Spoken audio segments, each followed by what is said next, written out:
자, 우리 교리강의 20번째 시간입니다. 20번째 시간. 종교의 일반 계시. 이와 일반 계시 속에서 이제 퀴즈의 첫 번째입니다. 하나님을 간절히 만나고자 한다면 만날 수 있다라고 하는 것이죠. 출애굽기 9장 16절입니다. 우리 같이 한 목소리로 한 절만 봉독하도록 하겠습니다. 내가 너를 세웠으면 나의 능력을 내게 보이고 내 이름이 온 천하에 전파되게 하였음이니라. 아멘.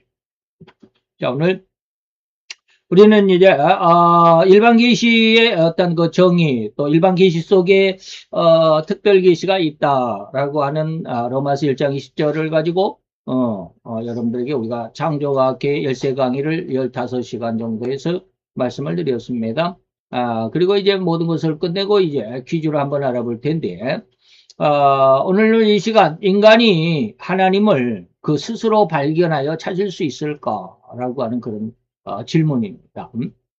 그래서 먼저 출애굽기 9장 16절의 말씀인데, 나의 능력을 너에게 보이고 내 이름이 온 천하에 전파되게 하였다라는 이러한 말씀이 과연 하나님을 인간 스스로가 하나님을 찾아 만날 수 있을까라고 하는 그런 말씀의 어떤 그 제시된 구절로 중심을 잡아서 말씀을 한번 생각해 보도록 합니다. 자, 앞선 시간에 우리는 일반 계시 속에서 하나님을 찾아볼 수 있는 은혜의 시간 중에 절대로 하나님을 인간 자신의 지혜와 노력으로 찾을 수가 없다라고 하는 것입니다. 하나님을 인간의 지혜와 노력으로 찾을 수 없다라고 그랬는데, 오늘 제목은 뭐라고 그랬느냐면 하나님을 간절히 만나고자 한다면 만날 수 있다. 참 왔다 갔다 하죠. 하나님을 인간의 지혜와 노력으로 찾을 수 없다 그래 놓고 또 만날 수 있다라고 그러니까, 오늘 제목이 하나님을 만날 수 있다라고 그러니까 도대체 뭔 말하는겨? 이 말이 맞아 저 말이 맞아 라고 헷갈리겠는데 한번 잘 들어보시기 바랍니다. 그 두 개 다 답입니다. 두 개 다 답이에요. 만날 수 있다, 만날 수 없다. 어쩔 때 만날 수 있고 어쩔 때 만날 수가 있고 어쩔 때 만날 수가 없느냐, 뭐 이거 잘 구별할 수 있어야 돼요. 그래서 이렇게 보면 하나님을 만날 수가 없고 저렇게 보면 하나님을 만날 수가 있습니다. 그러면 성경이 뭐 이랬다 저랬다 하느냐, 이랬다 저랬다 하는 것이 아닙니다. 우리가 잘 그걸 구분할 수 있어야 합니다. 자, 오로지 하나님 편에서 인간에게 찾아오시고 하나님이 나타나 주셔야만 볼 수 있다라는 의미로 지난 시간에 말씀을 드렸습니다. 그게 이제 여러분들이 잘 한번 공부를 해보면 좋을 듯 합니다. 그래서 그러한 하나님은 자신을 세상에 소개하시기를 뭐라고 했냐면 나는 스스로 있는 자다 라고 이렇게 출애굽기에 말씀하셨죠. 모세를 통해서 바로에게 가가지고 내 백성을 구원해내라 라고 이렇게 말하니까, 내가 어떻게 그런 일을 합니까? 나는 참 말도 못하는 반벙어리 같은 그런 사람인데, 이게 네 형 아론이 있잖아 라고 이렇게 말하죠. 나는 못 가겠습니다. 이스라엘 백성들이 너는 그러면 무슨 권한으로 우리를 이렇게 끌어내려고, 우리의 지도자가 되려고 하느냐, 누가 너를 지도자로 삼았느냐 라고 이렇게 말하면 내가 뭐 할 말이 뭐가 있겠습니까? 라고 그러니까 하나님이 이렇게 모세에게 이렇게 이야기합니다. 나는 스스로 있는 자야. 내가 보냈다고 그래 라고 그럽니다. 이렇게 이야기합니다. 모세가 하나님께 구하여 내가 이스라엘 자손에게 가서 이러기를 너희 조상의 하나님이 나를 너에게 보내셨다라고 하면, 그들이 내게 묻기를 그러면 너를 보낸 그분의 우리 조상의 하나님의 이름이 무엇이냐라고 하면 내가 뭐라고 대답할 수 있습니까? 이때 처음으로 출애굽기 3장 13절에 여호와라는 이름이 나옵니다. 나는 스스로 있는 자다. 여호와라는 뜻이 나는 스스로 있는 자다라고 합니다. 그 하나님은 시작이 없다. 그냥 영원한 전부터 영원 끝까지 홀로 그냥 존재하고 계신, 시작도 없고 끝도 없고 그냥 계시는 분이다. 우리 인간의 지혜로서는 이거 이해할 수가 없죠. 어떻게 시작이 있어야 엄마 뱃속에서 나야 시작이고 죽어야 끝이고, 그러면 또 나고 죽고 나고 죽고 해서 인류가 이렇게 이어져 가는데, 이러한 생각 속에 있는 우리 인간의 이 지혜와 이 인간의 사상으로는 하나님을 이해할 수가 없습니다. 그래서 제가 이제 오늘 아침에 기도하면서 느낀 게 바로 그겁니다. 참 인간은 인간의 사고방식으로 하나님을 해석하려고 하니까, 하나님이 해석이 안 되는구나, 라고 하는 것입니다. 인간은 어떻습니까? 하나님을 떠난 죄악의, 다시 말하면 죄인의 모습이기 때문에 죄인의 생각과 사상과 그런 이념을 가지고 하나님을 해석하려고 하니까 하나님이 잘 해석이 되지 않더라, 라고 하는 것입니다. 내 맘대로 하나님을 해석하고 내 맘대로 하나님을 믿고 그러다 보니까 잘못된 신앙으로 빠져갈 수밖에 없더라라고 합니다. 이게 자기 나름대로는 최고의 신앙이고 최고 아름답고 최고 올바르고 막 그런 신앙인데 하나님 보시기에는 그게 잘못됐더라라고 하는 것입니다. 오늘 아침에도 그런 이야기를 했습니다. 우리가 우리의 믿는 그 믿음의 재림의 예수를 만날 수가 없다. 그런 것입니다. 자, 이렇게 해서 하나님은 그냥 우리가 이해할 수 없는 그런 분이시기는 한데 그냥 하나님은 스스로 계신 자다. 그리고 그렇게 자존하시는 하나님께서 인간을 이해할 수 있도록, 인간이 이해할 수 있도록, 인간이 그 하나님을 이해할 수 있도록 다양한 방법, 다양한 수단을 동원해서 설명해 주셨습니다. 그런 다양한 방법과 수단이 성경에도 많이 기록되어 있죠. 그 중에서도 그런 자존하시는 하나님의 전지성, 전능성을 가장 명확하게 발견하고 이해할 수 있는 최고의 기록이 바로 출애굽기다라고 하는 것. 지난 시간에 말씀을 드렸습니다. 그리고 여기서 제시한 출애굽기 9장 16절은 자존하신 하나님께서 자신을 드러내시되 무엇을 가장 원하시는지를, 다시 말해 세상 속에서 하나님이 자신을 드러내실 때 어떻게 자신을 드러내는지를 가장 명확하게 선언하신 부분이기도 합니다. 그래서 9장 16절인데 이것은 이거 뭡니까? 6을 내가 이렇게 크게 써놔가지고 헷갈리고 있네요. 6을 크게 써놔가지고, 제가 이게 6절인가 했더니 6절이 아니라 6번째입니다.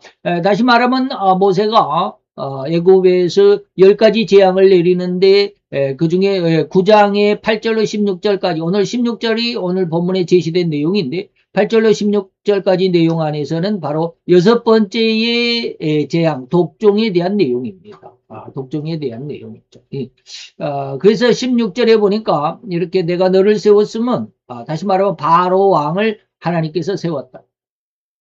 근데 바로 왕은 하나님의 충성된 하나님을 믿는 충신이 아니고 하나님을 거역하는 반대 왕이다. 그런데도 그를 하나님이 세웠다. 왜 그러한 하나님을 반대하고 거역하는 왕을 세웠을까?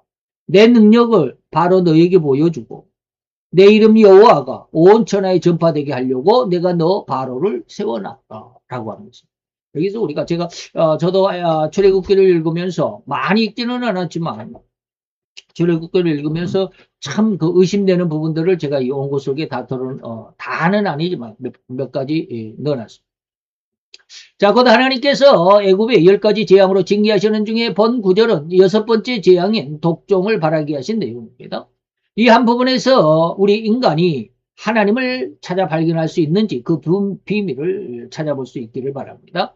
그 본문으로 제시된 16절에서 하나님은 나의 능력을 너에게 보이겠다라고 하셨는데 곧 애굽의 바로 왕에게 하나님은 직접 경험적으로 체험케 하여 알게 하시겠다라는 하나님을 바로에게 체험시키겠다. 근데 기가 막히게도 10번씩이나 반복이 됩니다. 우리는 한두 번 하나님이 우리에게 나타나면 다 믿을 것 같은데 말이죠. 그런데 우리의 그런 생각은 전혀 내 생각입니다. 하나님의 생각이 아닙니다. 자, 그런데 저는 여기서 저 백강영 목사는 굉장히 의문을 품을 수밖에 없는 그런 어떤 상황에 빠져들었습니다. 즉 전능하신 하나님이신데 왜 이렇듯 단 한 번으로 바로의 마음과 정신까지 완벽하게 굴복시키지 않으셨을까?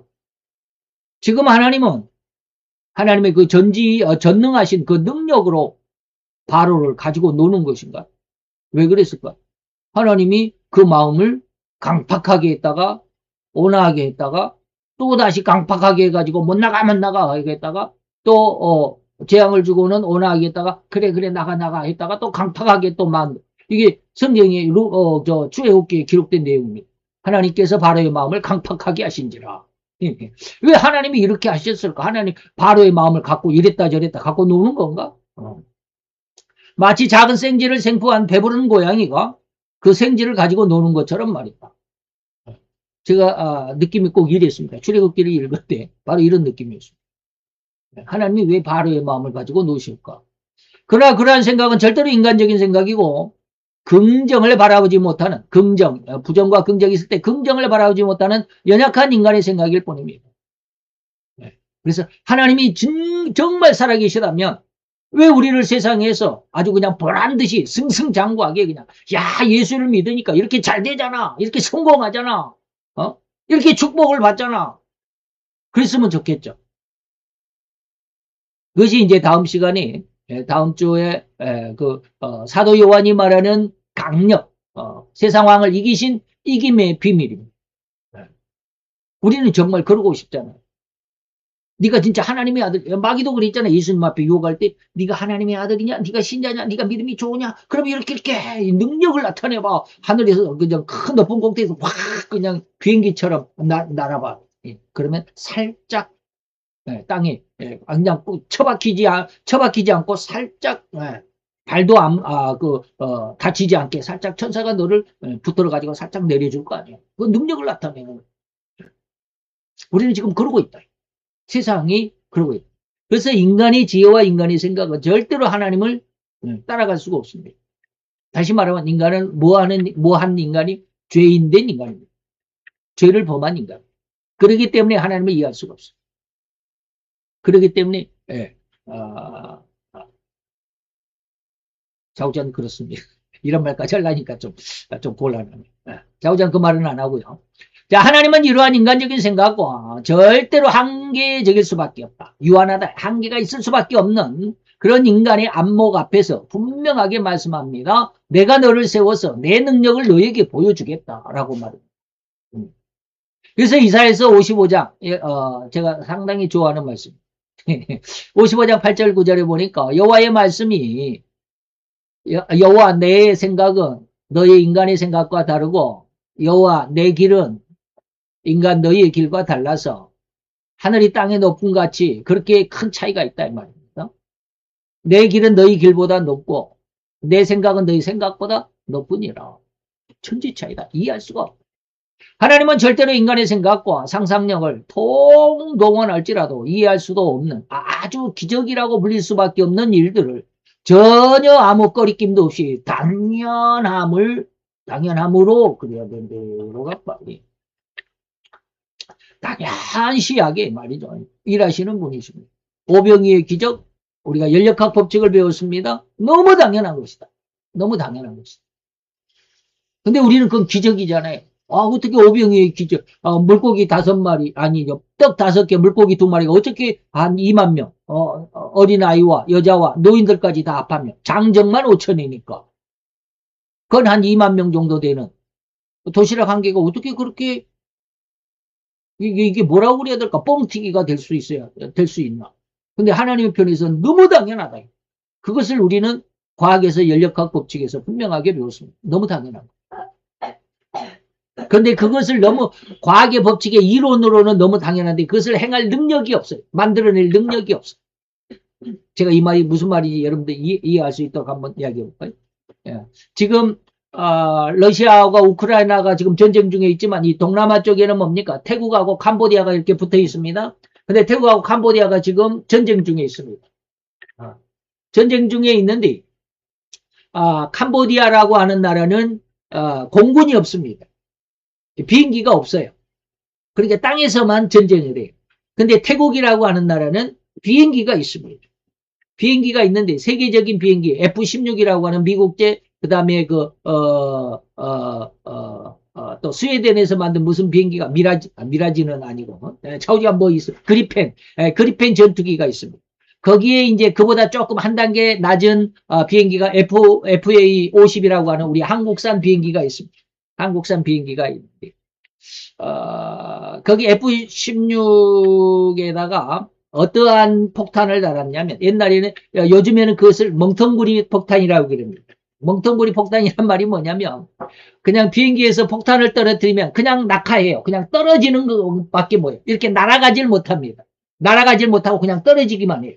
그러니까 그냥 떨어지면 목표물에 맞든지 안 맞든지 이건 상관없이 그냥 그 위에서 그냥 훅막 쏟아 부어 그냥 쏟아 부었습니다.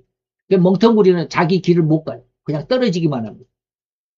근데 그 떨어지는 멍텅구리 폭탄에다가 우리나라만, 세계에서 유일하게 우리나라만 어떤 키트를 딱 만들어서 붙였습니다.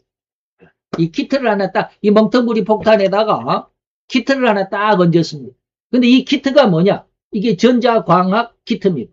이게 목표를 찾아가는 눈과 같은 키트를 붙였습니다. 이건 세계에서 오직 우리 한국만 만들었습니다. 이게 이 멍텅구리 폭탄이 만약에 한 10,000원짜리다. 10,000원짜리 폭탄은 없습니다만, 10,000원짜리다. 그러면 이 키트를 한 20,000원짜리를 갖다가 붙였습니다. 그랬더니 그러면 도합 한 30,000원이 되잖아요. 근데 이 30,000원짜리 폭탄을 사용하면 어떠한 효과가 내느냐? 한 천억 정도의, 천억이라면 너무 과하나? 한 100억 정도의 성능을 나타냅니다. 3만원짜리, 2만원짜리 키트 하나 붙여가지고 한 100억의 효과를 나타냅니다. 그러니까 쉽게 말하면 캄보디아가 이번에 여러분들 그 뉴스를 좀 주의 깊게 들어보신 분은 기억을 하겠지만 태국이 폭탄을 날려보내가지고 보이시피 우리나라도 이번에 태국에 그 엄청난 캄보디아 또 태국에 우리나라 그 청년들이 속아가지고 20, 30명이 그 보이시피싱의 노예로 잡혀 있다라는 거 여러분 뉴스 들으셨죠? 몇 주 전에. 그 본부가 캄보디아하고 태국하고 그 사이에 있었습니다. 캄보디아 지역에.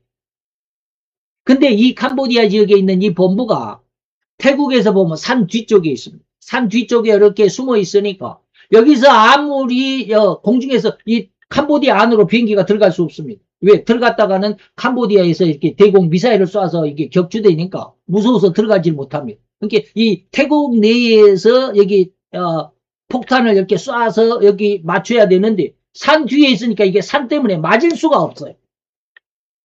그래서 우리나라에 그 키트를 장착한 이게 KGGB라고 하는 건데 원어는 잘 모르겠습니다. 좌우장 KGGB예요. KGGB라고 하는 이 키트를 붙인 이 폭탄을 F-16 미국 비행기가 이렇게 딱 붙이고 가가지고 이 태국 캄보디아 안으로 들어가지 않고 태국에서 그냥 슝 날려보냈습니다. 그랬더니 이 폭탄이 가서 그냥 이렇게 떨어지는 게 아니고 이 키트 때문에 빙빙 돌아가지고 산을 빙 돌아가지고 여기 뒤에가 있는데 산을 이렇게 빙 돌아가지고 이렇게 해서 쾅 부딪혔습니다.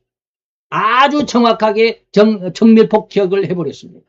엄청나게 이번에 그 태국하고 캄보디아 전쟁에서 이 KGGB라고 하는 이 키트를 단 이 멍텅구리 폭탄의 위력을 세계가 알게 됐습니다. 세계가 깜짝 놀랐습니다. 그 폭탄을 가지고.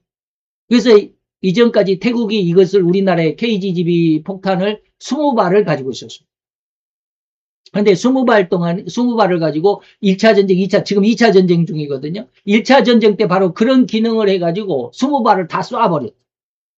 근데 2차 전쟁 지금 하고 있거든요. 한 달도 안 됐는데 2차 전쟁을 다시 하고 있어요. 근데 2차 전쟁 때는 이 키트가 없잖아요. 키트 폭탄 20발을 지난번에 다 써버렸어요.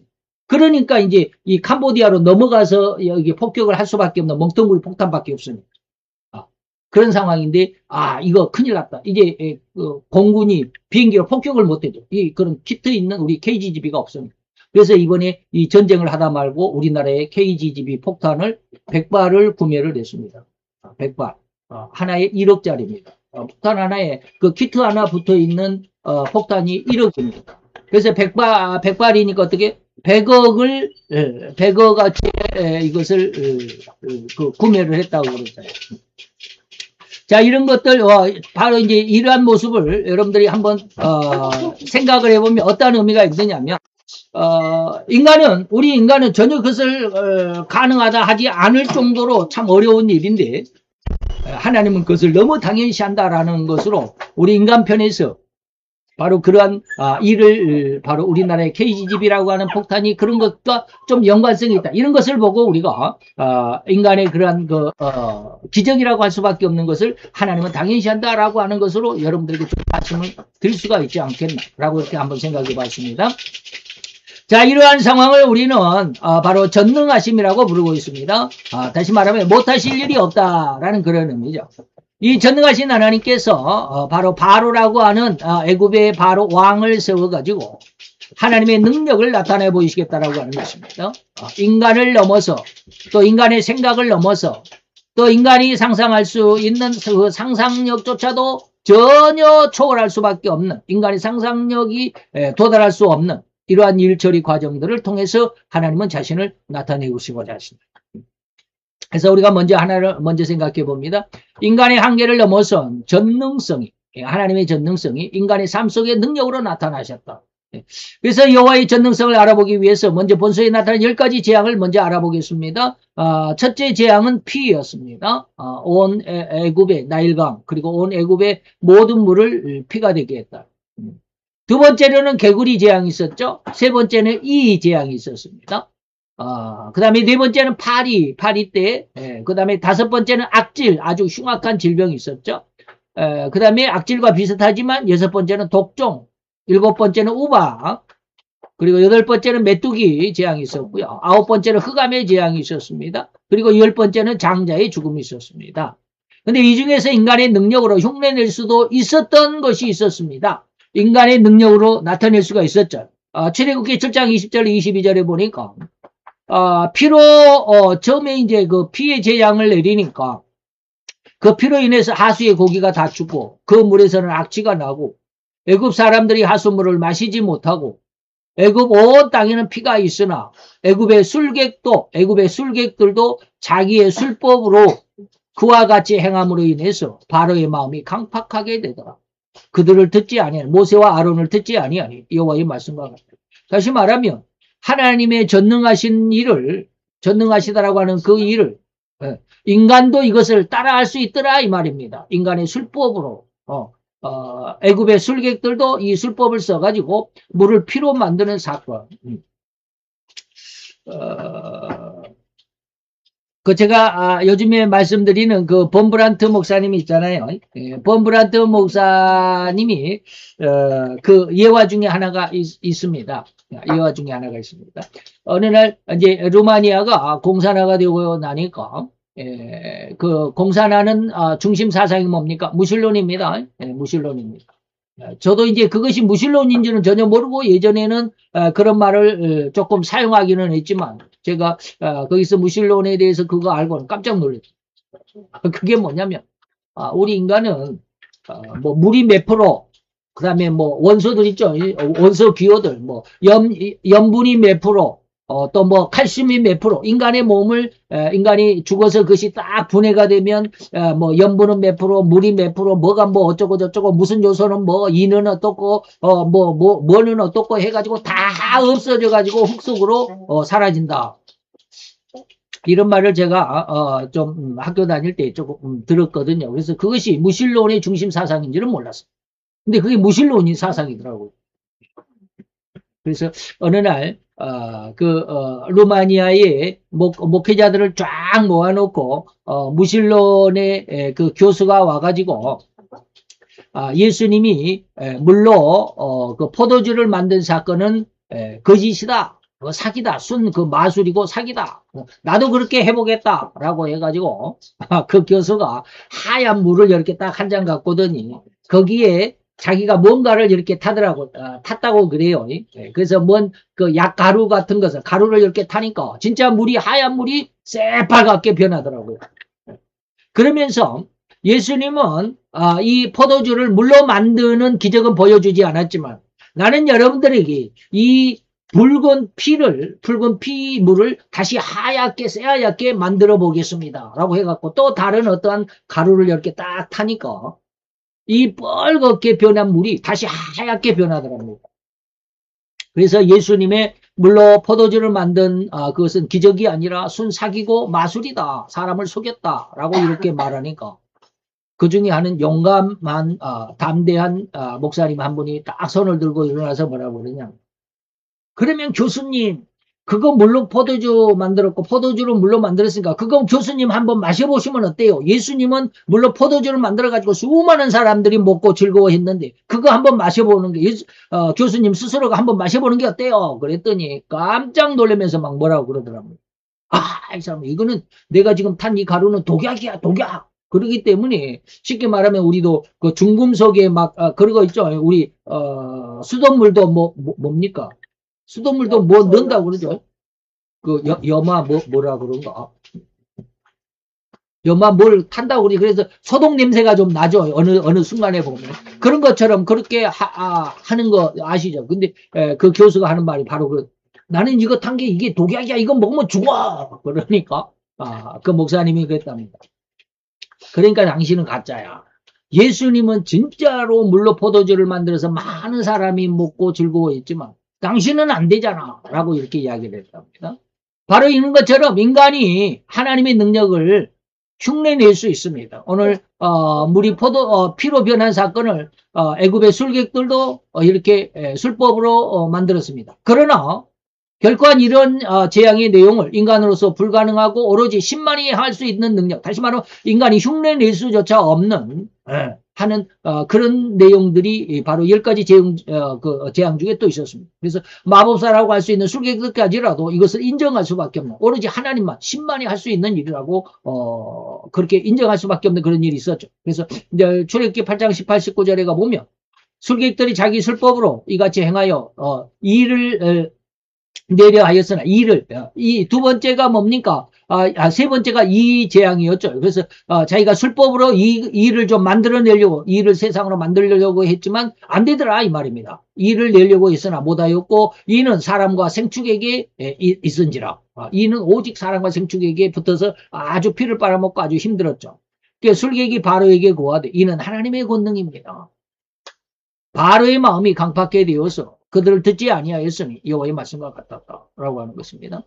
자, 이런 확실하고도 명확한 능력의 차이, 곧 인간의 능력의 한계, 그리고 하나님의 전능하심을 명확하게 세상에 드러내고자 하시는 하나님의 의도가 바로 여기에 있었습니다.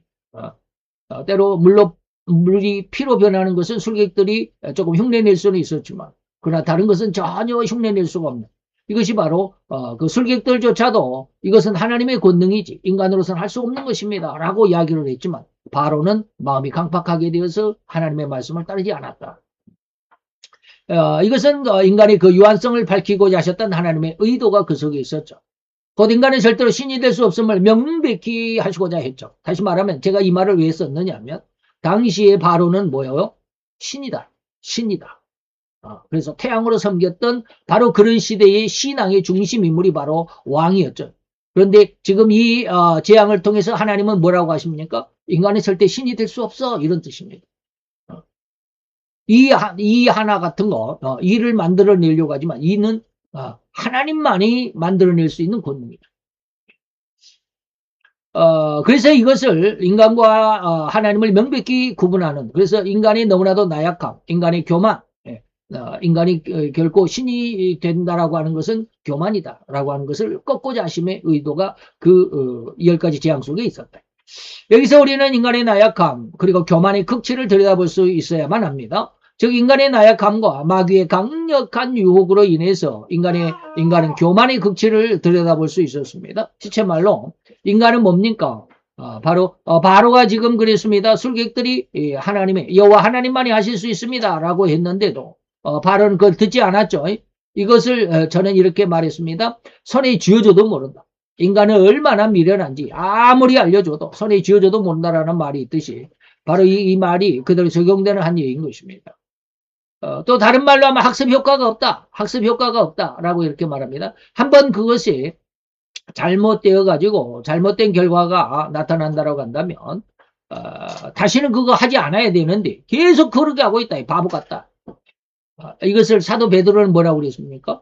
개는 토했던 것을 다시 주워 먹고 돼지는 씻었다가 다시 자기 똥 위에 들어눕는다. 학습 효과가 없다 이 말입니다.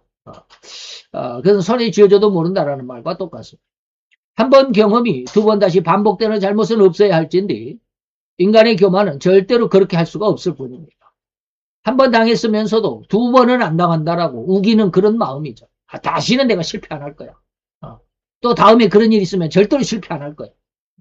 그러다가 또다시 반복하여 당하면서도 또다시 결심하기를 다시는 당하지 않을 것이라고 또 자기의 실수와 잘못을 인정하려 하지 않는다라는 심성이 바로 인간의 교만의 모습입니다. 이런 것이 바로 마귀이죠. 이 마귀의 습성이 바로 그랬습니다. 이러한 상황은 절대로 마귀의 습성일 뿐입니다. 그리고 그러한 마귀의 교만한 습성을 인간을 유혹하는 그 유혹에 다 맡기기 때문에 절대로 인간은 마귀의 교만한 습성으로 살아갈 수밖에 없습니다. 그래서 하나님이 가장 먼저 세상을 만드시기 전에 세 천사장을 만들었습니다. 문과의 가브리엘, 무과의 그 다음에 미가엘, 그리고 예과, 예능의 루시퍼라고 하는 그 중에서 루시퍼가 으뜸 천사장이었습니다. 쉽게 말하면 총리 천사장과 같은 그런 대장 천사장이었습니다. 그럼 그가 어떻게 마귀가 되었을까요? 그리고 그 마귀의 지위는 5단계로 추락했던 그 추락사를 한번 알아보고 마치도록 하겠습니다.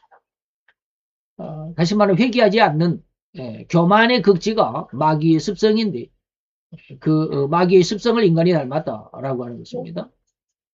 첫 번째 단계는 하나님과 함께 영계에 있었던 존재였습니다. 마귀는 원래 하나님과 함께 있었던 영계에 있었던 존재였죠. 그럼 그가 하나님의 의도에 반기를 들었습니다. 그래서 그 반기를 들어가 반대했다가 하나님 앞에 징계를 받았습니다. 즉 타락할 인간의 구세주로 삼위일체 중에 제2위인 성자 하나님을 예정하셨는데 루시퍼가 나서서 자기가 대신 구세주의 사역을 감당하고자 나섰다가 교만이었죠. 그래서 하나님이 그러지 못하게 했습니다. 이러한 일련의 반대하는 것은 극도로 교만한 마음이었음을 여러분들에게 다 말씀을 드리지 않았지만 아주 핵심적으로만 간단하게 몇 줄로만 이야기하니까 이렇게 아주 내용만 이야기합니다. 그래서 그러한 루시퍼의 그 극도의 교만한 마음을 하나님이 간파했기 때문에 그를 하나님이 징계해서 하늘로 내쫓아 버렸습니다. 그래서 영계에서 두 번째로는 공중 하늘로 쫓겨갔습니다. 이것이 에베소서 2장 2절입니다. 그때 너희가 그 가운데서 행하여 이 세상 풍속을 쫓고 공중의 권세 잡은 자. 이게 바로 마귀의 두 번째 처소가 바로 우리가 살아가는 이 하늘이라고 말하는, 공중이라고 말하는, 바로 그곳에 지금 있는데, 온 세상을 지금 장악하고 있죠. 그래서 너희가, 다시 말하면, 하나님을 불순종하는, 쉽게 말하면 불신자들도 역시 마찬가지지만, 불신자를 포함해서 우리가 신앙이 제대로 박혀있지 않는 미숙한 신앙인들, 너희가 바로 그 마귀의 유혹 가운데서 이 세상의 풍속을 따라 살아갔다. 이 세상 풍속을 따라 살아갔다. 지금은 불순종의 아들들 가운데 역사하는 영, 이것이 누굽니까? 바로 마귀죠. 이렇듯 자기의 잘못을 책망받아서 징계까지 받았다라고 한다면 절대로 자기의 그 잘못을 회개하고 다시는 그러지 않도록 각별한 노력이 투입되어야만 했는데 마귀는 절대로 그럴 생각이 없는 존재였어요. 교만이죠. 이는 이미 교만으로 충만해져 버린 악한 마귀로 변해버렸다는 의미도 될 것입니다. 마귀는 절대로 회개하지 않습니다. 더욱이 징계를 받아서 하늘로 쫓겨난 마귀는 더욱 악행을 행합니다. 이제는 이 세상 권세를 장악하고 있으면서 모든 인간을 유혹하여 하나님께 거역하고 반대하는 삶을 살도록 유혹한 것입니다. 이것이 바로 에베소서 2장 바로 2절이었습니다. 그래서 그래도 회개를 안 하니까 다시 한번 하나님이 징계를 하고 쫓아냅니다. 그래서 공중으로 쫓겨난 마귀가 회개는커녕 더욱 흉악하게 세상을 혼란케 하자 다시금 하나님의 징계가 쏟아졌고 이에 마귀는 공중에서 아예 이제 이 땅으로 쫓겨난 것입니다. 이게 계시록 12장 17절입니다. 이 용은 뭡니까? 마귀를 의미합니다. 옛뱀이라고 그러는, 옛뱀은 뭡니까? 에덴 동산에서 아담과 하와를 꼬였던, 선악과를 먹도록 꼬였던 바로 그 뱀, 용이라고 하고 옛뱀이라고 하고 마귀라고도 하는 사탄이다 라고 이렇게 말합니다. 그래서 용이 여자에게 본능에 돌아가서 그 여자의 남은 자손, 하나님의 계명을 지키고 예수의 증거를 가진 자들로 더불어, 다시 말하면 이 사람들이 누굽니까? 이 사람들이 누구요? 성도들이죠. 하나님의 계명을 지킨 자, 성도죠. 예수의 증거를 가진 자, 성도죠. 성도들로 하여금 전쟁을 하려고, 더불어 싸우려고 바닷모래 위에 섰다라고 이렇게 말합니다. 바다 모래 위에라고 지금 말하고 있습니다. 이것은 바다와 육지라는 의미인데, 다시 말하면 땅과 바다, 온 세상이다. 이 지구의 땅과 바다 위에 뭐가 있겠습니까? 없죠. 그래서 온 세상이다 이 말입니다.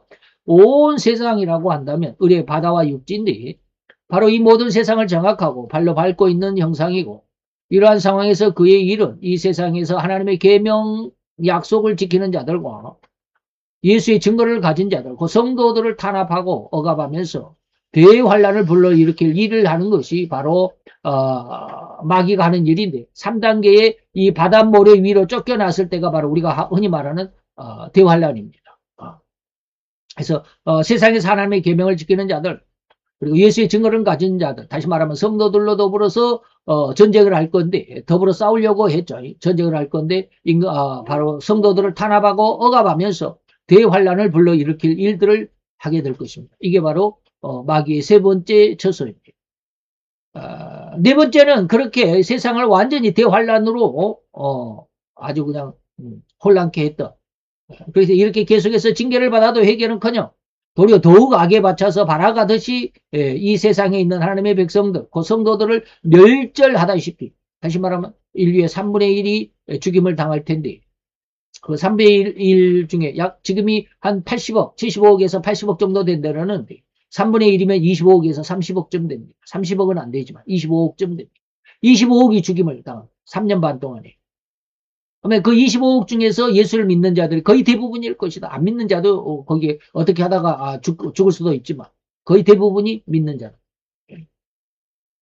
그래서 2차 대전이 끝나고 난 다음에 러시아가 소련이 됐죠. 그래서 레닌이 왕을 쫓아내고 자기가 이제 그 뭡니까 대통령이 돼가지고 그때부터 이제 공산화 사회주의 체제를 공산 체제를 만들었는데, 그러므로 인해서 그 동구라파, 소련을 중심으로 해서 요즘에 구라파, 유럽의 그 동쪽에 있는 나라들, 그 나라들을 그 공산화 시켜가지고 어마어마하게 그 목사들을 잡아 죽였습니다. 루마니아가 전체 인구수가 얼마나 되는지 모르겠습니다. 우리나라보다 훨씬 큰 땅덩어리지만 우리나라 인구수와 거의 비슷할 겁니다. 여러분들이 아마 그 AI를 통해서 물어보면 금방 대답해 줄 텐데.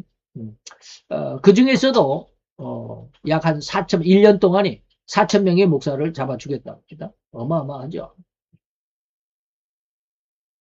그런 성도들을 멸절하다시피 죽이는 대살육의 기간을 보내게 되는 것입니다. 바로 그때가 3단계, 다시 말하면 이 땅 위로 쫓겨났을 때 대환란, 우리가 흔히 말하는 전무후무한 대환란입니다. 그렇게 하기 때문에 급기야 예수님께서 이제 이들 재림하심으로 이 광결이 대살육의 시간을 빼앗아 버리는 것입니다. 그래서 이제 그것이 바로 계시록 20장 2절로 3절입니다.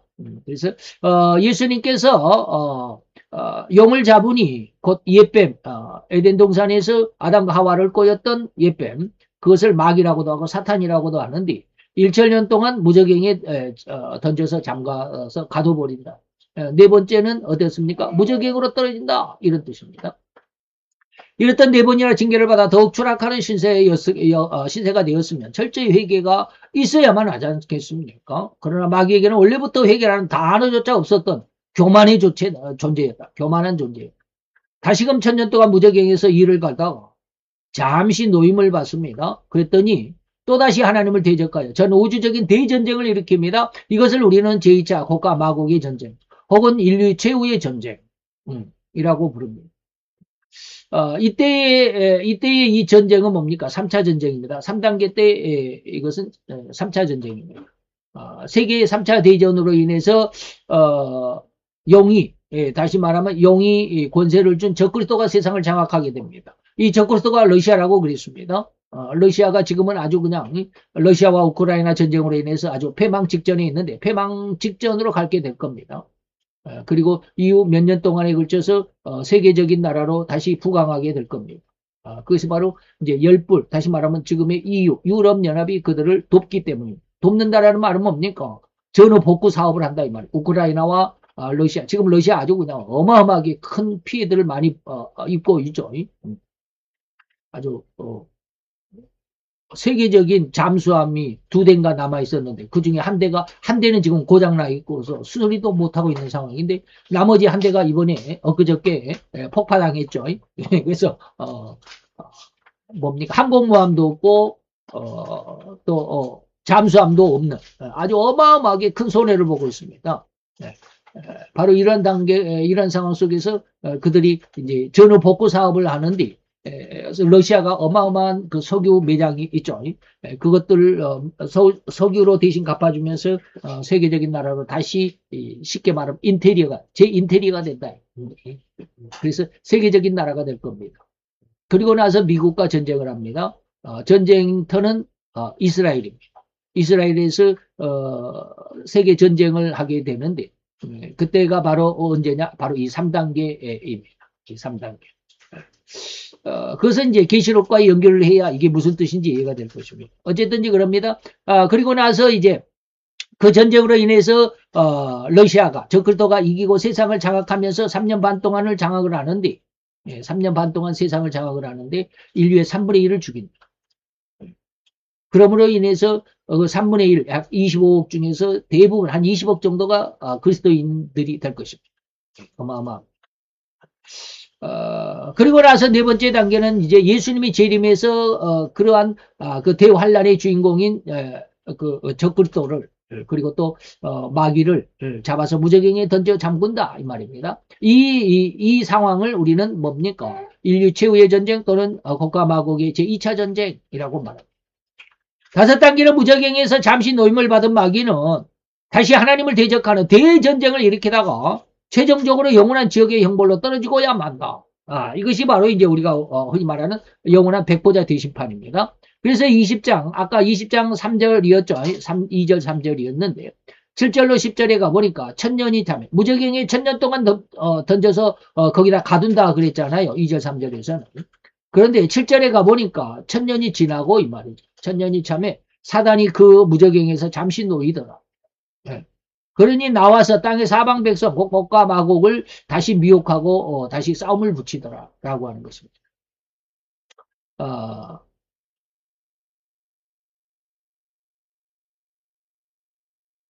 이것은 지금, 그 4단계에서가 아니라 5단계를 지금 여러분들에게 이거 설명해 놓은 것입니다. 잠시 놓였을 때 이 말입니다. 잠시 놓였을 때. 여기서, 잠시 놓여서 이 말이 있죠. 그래서 5단계 때 바로 잠시 놓여서, 세상을 완전히 바다수 모래같이 하나님의 군대와 전쟁을 일으키게 되는 이것이 곡과 마곡의 제2차 전쟁 혹은 인류 최후의 전쟁인데, 이로 인해서, 그 마귀는 불과 유황에 이제 던져지게 된다.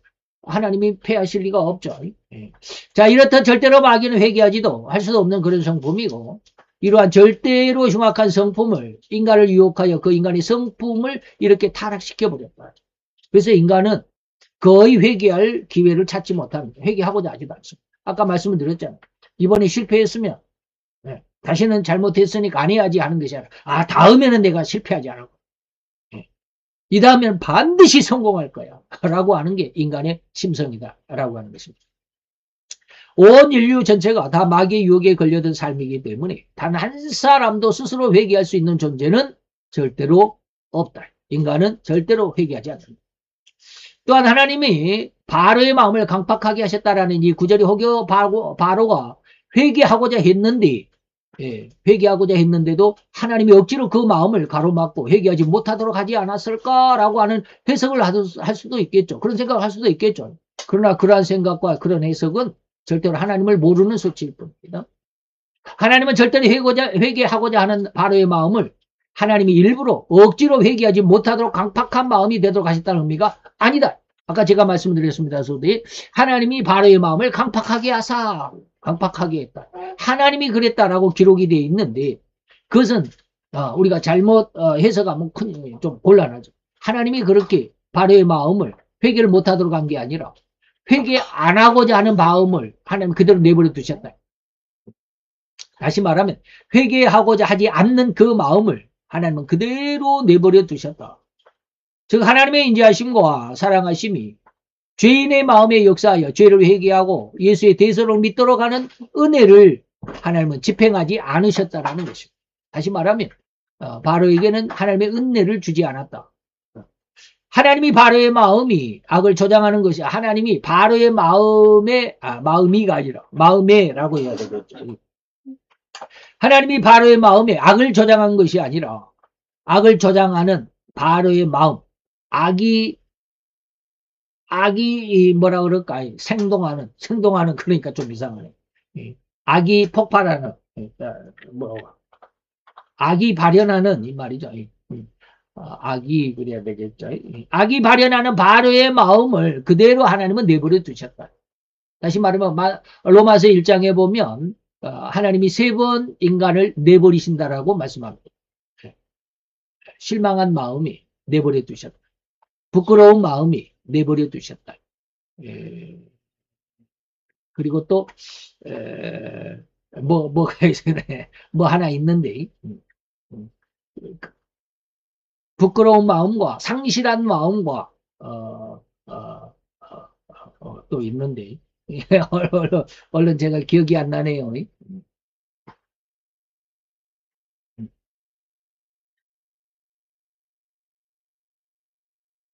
로마서 1장을 보면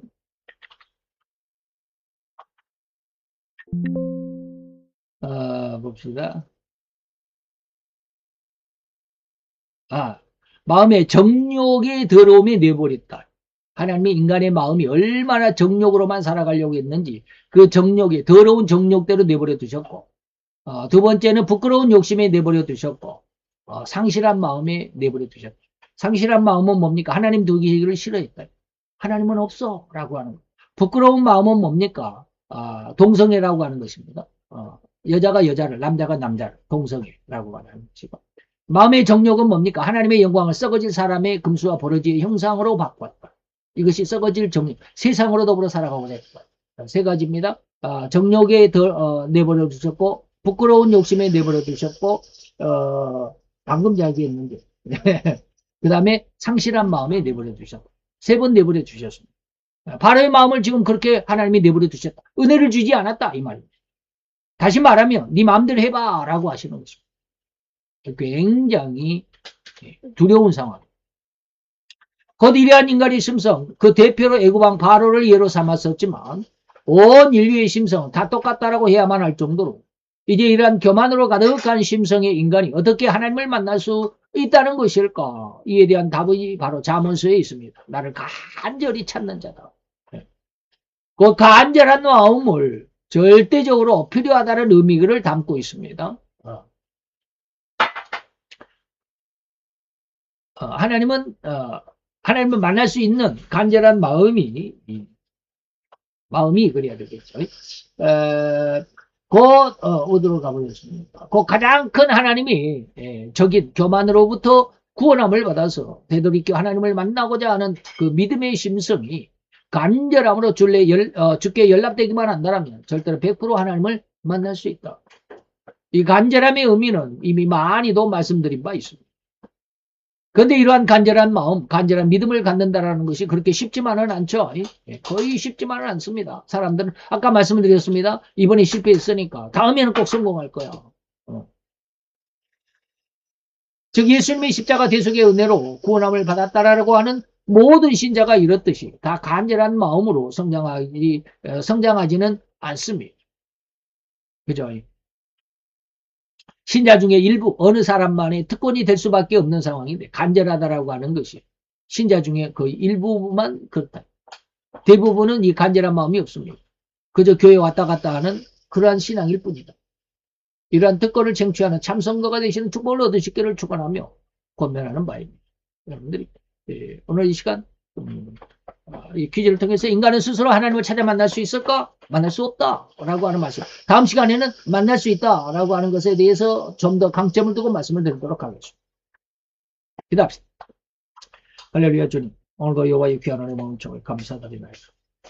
영광 앞에 있는 하나님의 자녀들 위해 주님 함께 하시고 내 하나님 공전을 주셔서 즐거움과 기쁨과 찬양으로 말미암아 하나님 앞에 온전한 그래서 하나님이 성령 온전히 기뻐하실 만큼 아름답고 귀한 은혜로 말미암아 신앙의 성도들이 되게 하여 주시옵소서.